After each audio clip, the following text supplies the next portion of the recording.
hasta la humilde morada donde vive sin honores. Mi musa llegó aromada a la visita inesperada de un ramillete de flores, flores que llevan prendido el néctar de puras mieles, y en su color encendido ese rojo colorido de reventones claveles. Es un ramo primoroso donde el amor cada día vierte del jazmín dichoso el perfume misterioso y del nardo la ambrosía.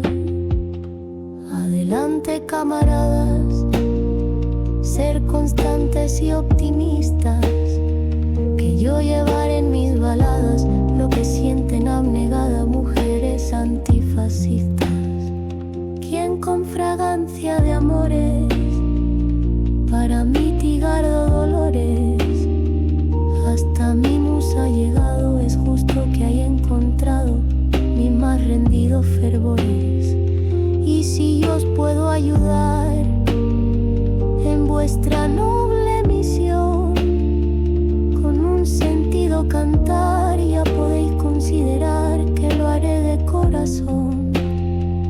Y quisiera haber cumplido vuestro anhelo puro y tierno, pues tan hondo lo he sentido que con el vuestro va unido pro la campaña de invierno. Adelante, camaradas, ser constantes y optimistas, que yo llevaré en mis baladas lo que sienten abnegadas mujeres antifascistas. A vuestra noble cruzada uniré mi poesía, que al sentir vuestra llamada ha nacido enamorada del fondo del alma mía. Yo pediré a mis lectores que prendan de amor la hoguera, que mitigue los rigores que a los bravos luchadores les depara la trinchera.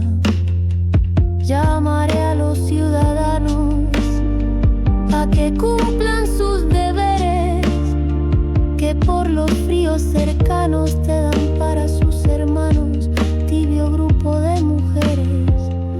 Adelante, camaradas, ser constantes y optimistas,